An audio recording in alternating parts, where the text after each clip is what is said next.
mañana en su casa una vez más y nos gozamos de poder estar juntos, ¿verdad?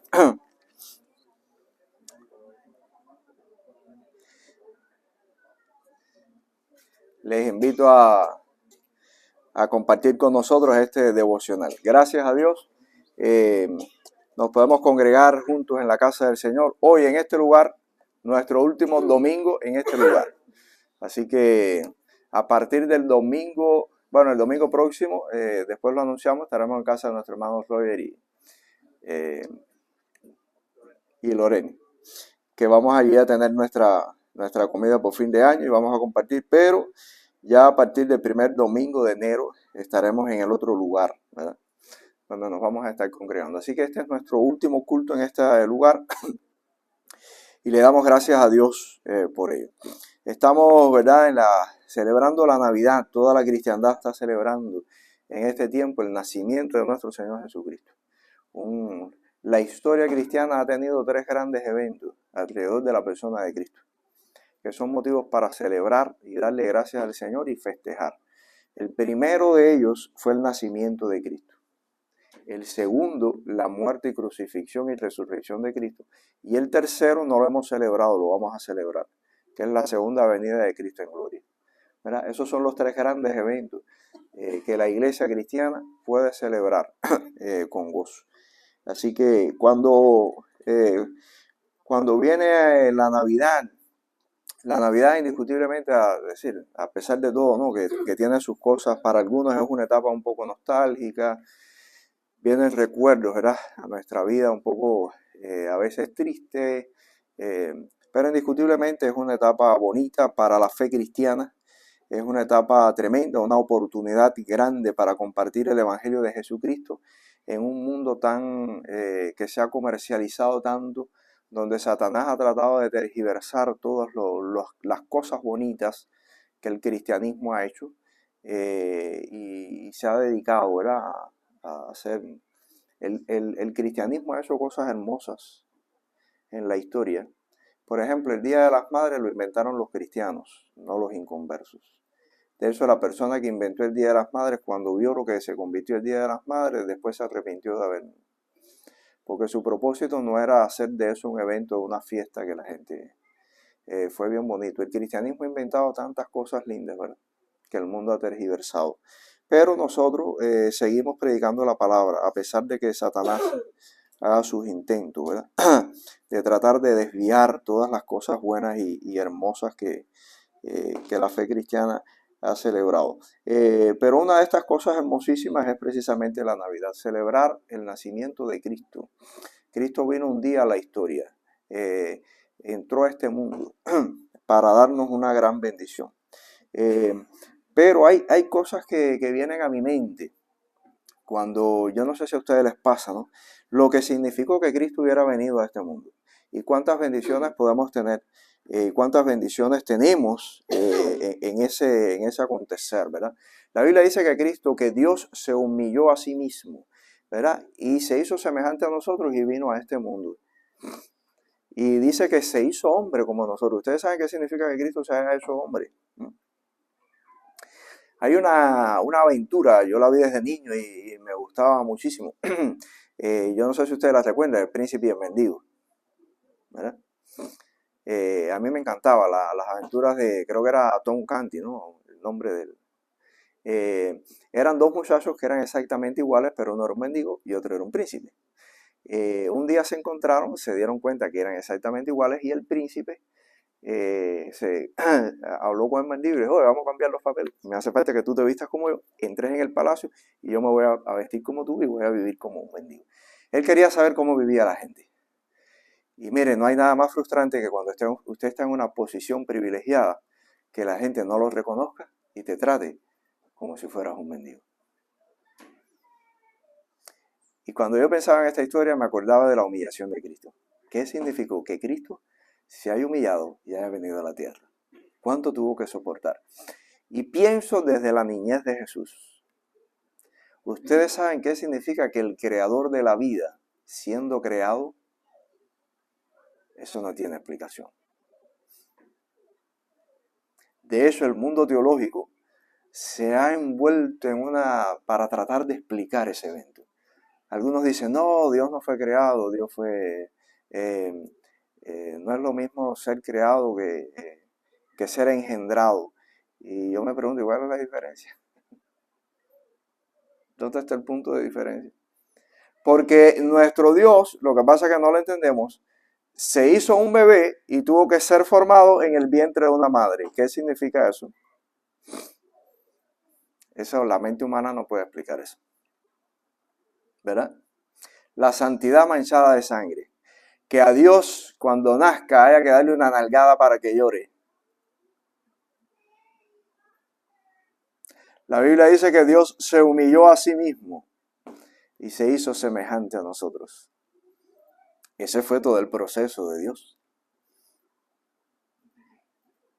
Ustedes se imaginan, yo a veces lo pienso y me encanta cómo lo explica el autor cristiano Mas Lucado, cuando escribió acerca del nacimiento de Cristo y tituló su libro Y Dios se acercó. Y dijo, ¿se han puesto ustedes a pensar? Bueno, hay un capítulo del libro que él le llama 25 preguntas a María, 25 preguntas que el autor le hizo a María, que le gustaría que María les respondiera. Y una de las preguntas es que él quería preguntarle a María, ¿le viste el rostro al niño Jesús cuando tú le dijiste que le ibas a contar cómo se hizo el universo? ¿Cómo Cristo ahora miraba a María?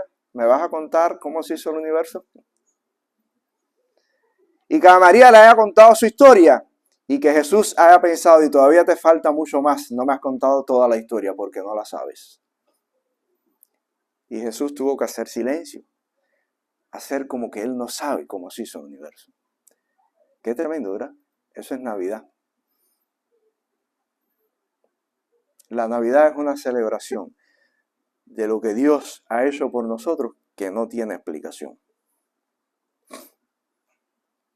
Me pregunto, ¿cuántas veces José, el padre de Jesús, que era carpintero, estaba en la carpintería trabajando y pidiéndole a Jesús que lo ayudara y darle un clavo en la mano, un martillo y decir clava ahí y el muchacho quedarse hipnotizado mirando el clavo, la madera y el martillo y el padre decirle, oye, ¿qué te pasa?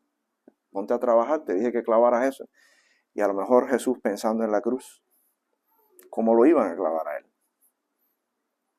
Y el padre tenerle que decir, oye, tú estás entretenido, como le decimos nosotros muchas veces a nuestros hijos, oye, ¿qué te pasa? ¿Estás entretenido? Te estoy pidiendo que hagas esto. Qué tremendo, ¿verdad? Cuántas cosas, cuántas cosas. Pero quiero compartir con ustedes algo, porque la Navidad está relacionada también con nuestra vida de oración. Es un evento maravilloso. Quiero leerles rápidamente un pasaje de la Biblia relacionado con la Navidad, obviamente, en el Evangelio de Lucas, capítulo 1, versículos del 5 al 13. Dice la Biblia, hubo en los días de Herodes, rey de Judea, un sacerdote llamado Zacarías de la clase de Abías. Su mujer era de las hijas de Aarón y se llamaba Elizabeth. Ambos eran justos delante de Dios y andaban irreprensibles en todos los mandamientos y ordenanzas del Señor. Pero no tenían hijos, porque Elizabeth era estéril y ambos eran ya de edad avanzada.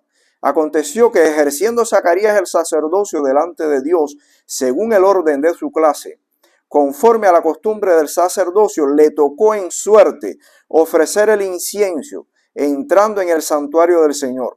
Y toda la multitud del pueblo estaba fuera orando a la hora del incienso. Y se le apareció un ángel del Señor puesto en pie a la derecha del altar del incienso. Y se turbó Zacarías al verle y le sobrecogió temor.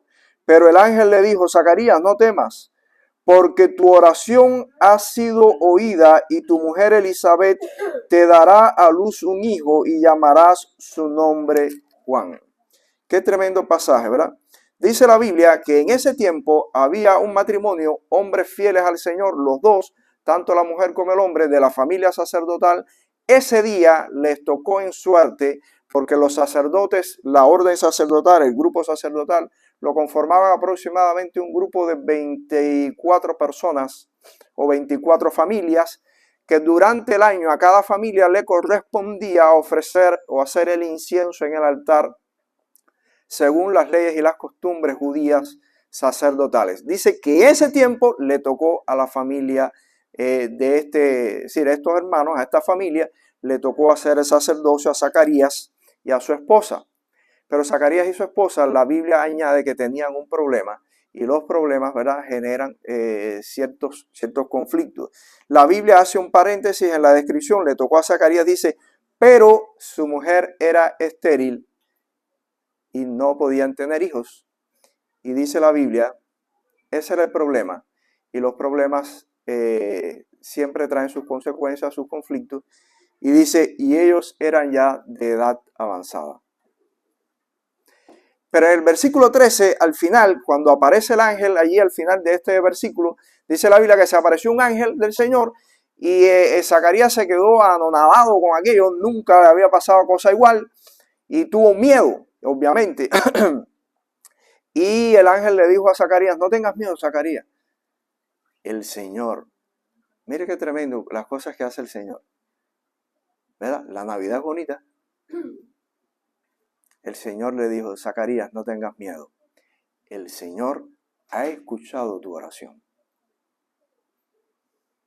Ustedes saben cuántos años había pasado. La Biblia no nos dice que Zacarías estaba orando por un hijo. Si el ángel no se lo hubiera dicho y el autor de la Biblia lo hubiera escrito.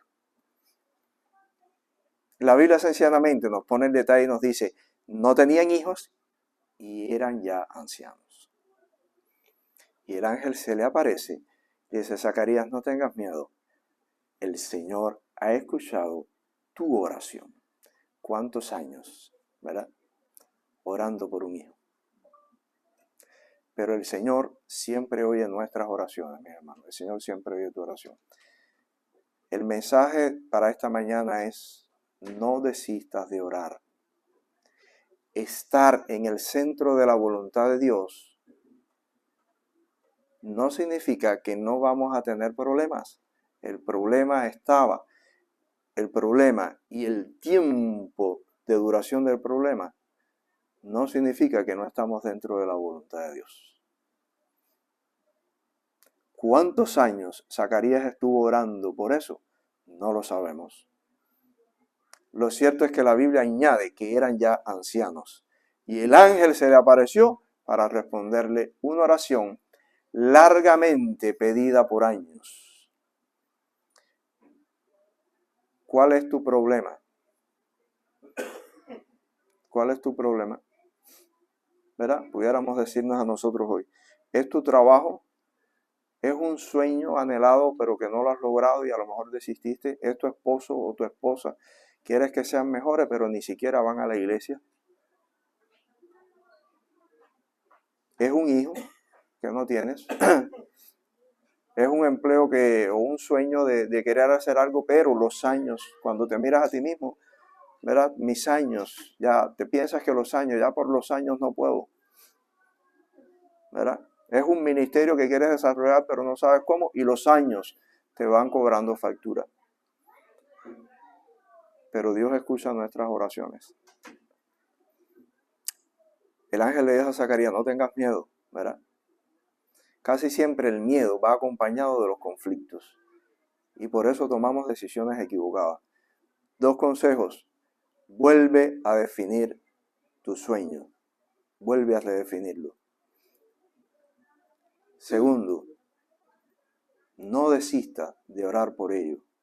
Y tercero, sé paciente y espera en el Señor. El Señor le respondió a Zacarías su oración. Y le dijo, Zacarías, no tengas miedo. El Señor escuchó tu oración. Que Dios les bendiga, hermanos, en esta mañana. Y que esta Navidad marque en su vida y en su familia una nueva esperanza, ¿verdad? Porque Cristo nació para eso, para darnos esperanza, ¿verdad? El mensaje de los ángeles al pueblo de Israel fue, ha nacido hoy en la ciudad de un Salvador, es Cristo el Señor. No andará para siempre en oscuridad, dijo el Señor. La que andaba en tinieblas, no andará para siempre en oscuridad. Un mensaje de esperanza, ¿verdad? Hermanos míos, no pierdan la esperanza. Usted en su vida personal, en su vida familiar, en su vida ministerial, en su día como iglesia, lo que sea. No pierda su esperanza en el Señor escucha nuestras oraciones. Que a veces toma tiempo, sí.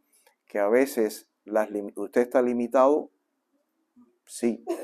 Pero el Señor no tiene prisa ni está limitado. No se olvide de esas cosas de Dios, ¿verdad? Manténgase orando. Vamos a orar. Padre, gracias te damos por nuestras vidas y gracias por la vida de cada hermano aquí presente. Y gracias por este año que está terminando y un año nuevo que comienza.